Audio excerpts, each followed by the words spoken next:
guys, this is my second video for this week. Ang reason ay nag-a-attempt ako na mag-vlogmas for the second time or for the second year kasi last year nag-attempt din ako na mag-vlogmas pero nag-fail. Siguro mga parang nakatatlong video lang ako. I noticed kasi na sobrang boring naman ang buhay ko. So, palagi lang ako nandito sa kwarto or tumatambay sa coffee shop. So, parang paulit-ulit lang yung nangyayari. So, wala namang something na, kakaiba. Kaya itinigil ko rin siya after. Medyo magiging mahaba yung chika ko sa part na ito. Kaya kung nandito lang kayo para makita kung ano yung kinain ko ngayong araw na ito, diretso po kayo dito sa, timestamp na ito. Ang goal ng Vlogmas is to share kung ano yung mga kinakain ko or kung paano ko ginagawa ang low carb. Namalengke si mama nung morning kaya share ko sa inyo kung ano yung mga ipinamalengke niya. Hindi to kasama sa pinamalengke kasi ibinigay to sa amin ng lola ko. Mangga, 3 piraso kasi wala lang, nagkikrave lang kami. Gusto namin siyang ihalo, gawing ensalada. Ito naman, kasi nagkikrave si lola, gusto niya ng ginataang gulay. Kaya lang, pwede ba ang kalabasa, sitaw at saka hilaw na mangga para sa low carb diet? Depende po sa carb limit ninyo. Kung kayo ay naglo-low carb kasi gusto niyo na ma-heal ang inyong sakit, meron pa kayong medications na iniinom, out po ang mga pagkain na ito. Pero kung okay na ang kondisyon ng inyong katawan, pwede naman in moderation nga lang. Very, very, very, very konti lang po. Hindi po tayo kakain ng isang buong mangga. Konti lang po talaga. Ito naman yung mga nailagay na sa ref. Simple lang yung ref namin, hindi siya Instagrammable. Kaya, ayan, meron kaming tamarind. Ito yung ginagamit namin kapag nagsisinigang. Instead na gumamit ng powder, yan na lang, mas masarap pa.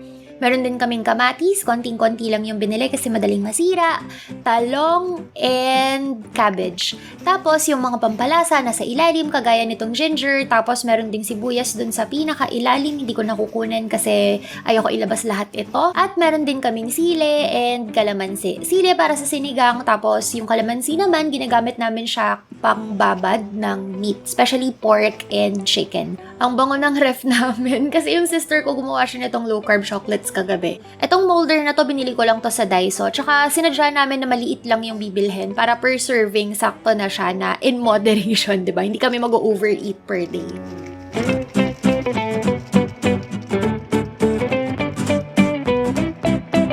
Maliban sa gulay, meron din tayong itlog, 6 na tray po yan na nabibili namin ng 150 pesos per tray. Tapos, para naman sa meat, ang binili namin ay kalabaw at manok. Yung kalabaw, hindi ko na ipapakita kasi nakatago na siya. Tapos, yung chicken naman, umu-order lang kami nung frozen na chicken, yung ganito kalaki, 15 kilos. Leg quarter lang yan na frozen talaga siya, tapos i-deliver dito sa bahay. And kami, nilalagay na lang namin siya dito sa malaking styro. Kaya most of the time makikita nyo na either kumakain ako sa Karinderya or chicken yung meal namin. Hindi na kami bumili ng pork kasi meron pang natira sa ref. Ginising lang talaga ako nila mama kasi kailangan nila ng driver pupunta sa Taytay, Tiangge. Hindi pa kami kumakain, nagkakaayaan na mag-breakfast muna pero pare-parehas kami na busog pa kaya nagdala na lang kami ng electrolyte water. Simpleng tubig lang to guys ha, na merong Himalayan salt, Epsom salt, baking soda, and cream of tartar. And meron siyang ice para masarap. Favorite ko tong tumbler na to kasi maghapon na malamig yung tubig ko. Taytay Hall, charot, hindi ko susuotin yan isa-isa, masyadong madami. Dahil ginabi na kami pa uwi, nagkatamara na rin magluto, kaya dumaan na muna kami sa Karinderya. Ito yung mga ulam na available sa Karinderya, pero paulit-ulit lang din naman yung in-order ko dito sa Karinderya na to. So, what I eat in a day? As of the moment, wala pa talaga akong kinakain. Pero from Taytay, pa uwi, dumiretso kami ni Mama sa Karinderya para bumili ng aming meal. Kasi tinatamad na daw magluto si Mama, so bumili na lang daw kami ng pagkain.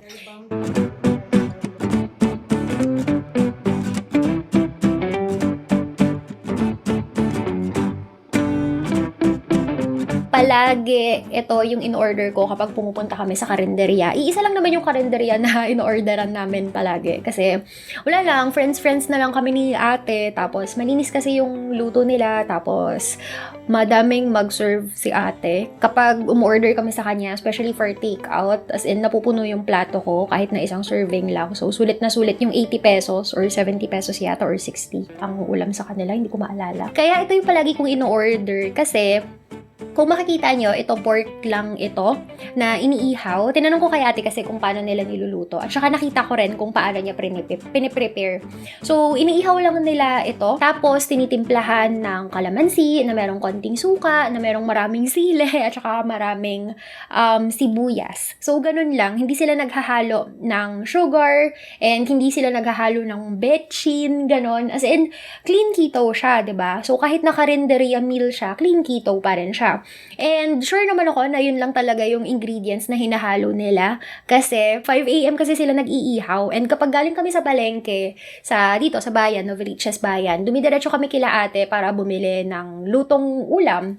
Tapos sila, iniihaw pa lang nila yung yung skin, itong pork na to. Itong si ate, alam niya na yun yung favorite ko na ino-order. So palagi siyang nag-o-offer na since meron ng mga nakaihaw na pork, ditimplahan niya na lang daw ako. So, nakikita ko kung paano niya i-prepare yung meal na yon or yung kinilaw. Kaya, ayun, sure ako na naman siya, na clean keto. Kaya yun din yung palagi kong in-order.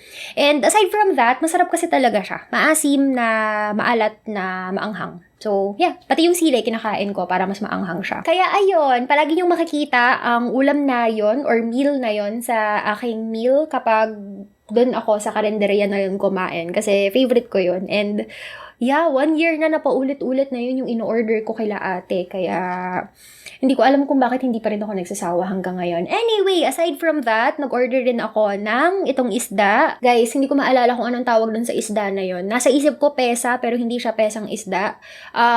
Yung isda na merong sabaw na kamatis tapos itlog. Please comment sa baba kung ano yung tawag dun sa luto na yun. Tulog na kasi si mama, so hindi ko na siya matatanong. Plano ko sana na magluto pa ng itlog kasi akala ko nung una, mabibitin ako dito sa meal ko. Pero ang dami nung nilagay ni ate na serving nung ba yun, yung kinilaw. Kaya, ayun, nabusog na ako dun sa 2 order na yun. And dito sa video, mukha siyang konti, pero sobrang dami niyan.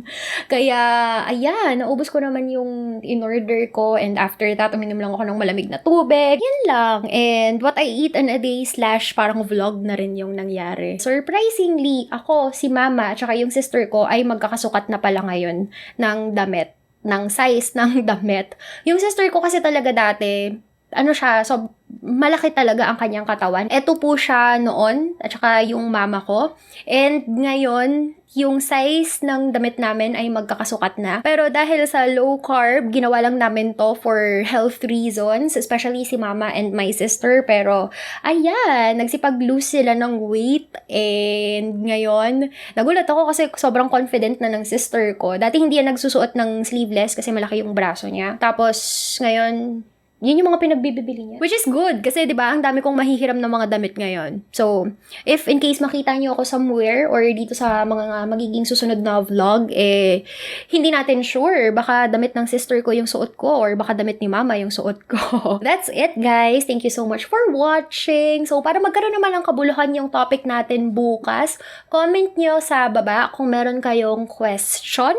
Tapos, for tomorrow, sasagutin ko yung question na yan. Pipili ako ng 3 question na sasagutin para sa vlog natin tomorrow. Para sa vlogmas natin tomorrow dun sa what I eat in a day / vlogmas natin for day 3 and sa mga susunod pa na araw. Okay? So, if you have questions regarding low carb, keto, intermittent fasting, comment lang kayo. That's it, guys! Thank you so much for watching and have a good day! Bye!